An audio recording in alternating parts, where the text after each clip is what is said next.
Hey everyone, I'm going to be breaking down some gun scenes from the movie X-Men. I thought it was a pretty good movie. It was early in superheroes, and it was kind of one of those movies that kind of proved that superhero movies could be successful again.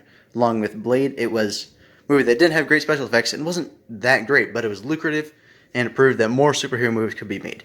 Now that said, let's get into the analysis. Okay, so Wolverine's in bar, a guy tries to attack him with a knife, and I can't show too much because of copyright issues. So he gets assaulted with a knife, but he pushes the guy's arm aside, throws him up against a wall, and pins him to the wall by threatening to stab him in the throat. And then the bar owner, apparently, he thinks it's a good idea to grab his gun, walk across the room, and put the gun directly up to the back of his head. That is not a good idea at all. Now, you don't want to stand that close to a guy with a knife, or a guy without a weapon even, if you have a firearm, because it can take a long time to kill people. Unless you get a shot directly to the nervous system, such as the brain or the spinal cord, unless you get a shot right there, that person is going to be able to fight for probably at least a minute. And if they're holding a knife, they can seriously injure you in that time. And if they can get the gun away from you, they could pose a serious threat to you or to your customers. So it is not a good idea to stand that close. That is just not a good idea at all. Now, granted, a reason for him to stand closer would be that he didn't want to hit the other guy, and if he has a shotgun that's using buckshot, which spreads out as it flies across the room, well, then it could be very dangerous to him. But from what it looks like here, is he's standing, Wolverine's right between them. So, meaning if he shot Wolverine, Wolverine had been a normal guy, would have gone through his face and hit the guy who was pinned against the wall. So that still wouldn't have saved his life. Now, he could have been using birdshot, but I doubt he would be using that to protect his bar, unless he was extremely afraid of the legal repercussions.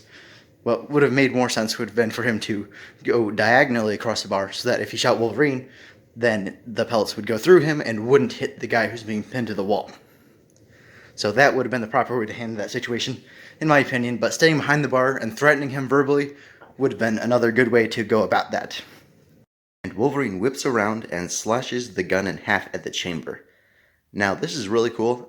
Some people might think that it wouldn't actually work. I would say that it would, because there are actually ways. I've seen a video of someone shooting a shotgun shell outside of a gun. That explosion will actually not even fully detonate all of the powder, because there's nothing really holding it there, because it can go out in all directions. So yes, slashing just through the powder would probably work fine.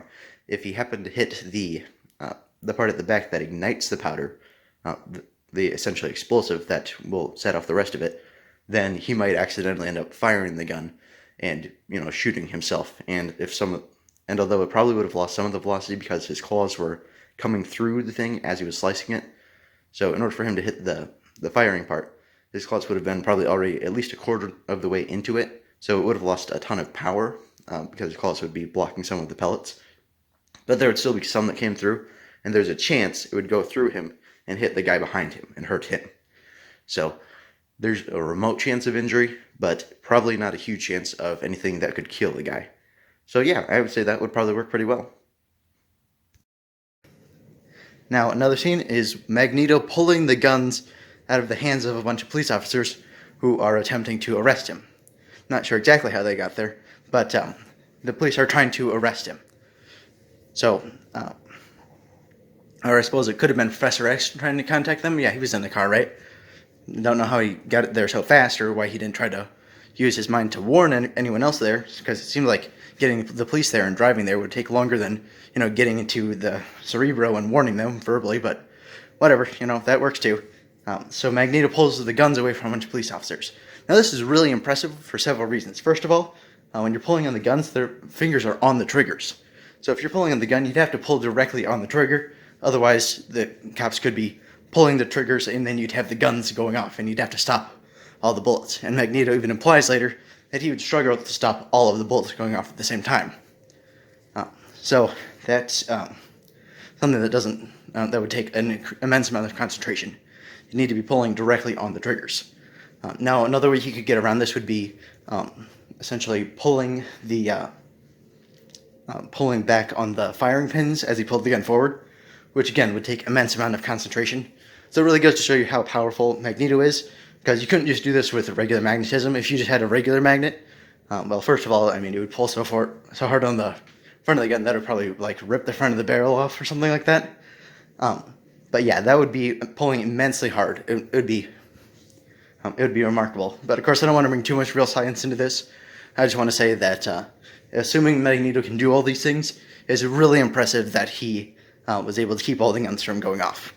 So, thank you very much for watching. I'm going to be making videos for X-Men 2 and X-Men 3 soon, so make sure to check on those. I think they'll be very entertaining if you like this one. Thank you very much for watching. You have a good day.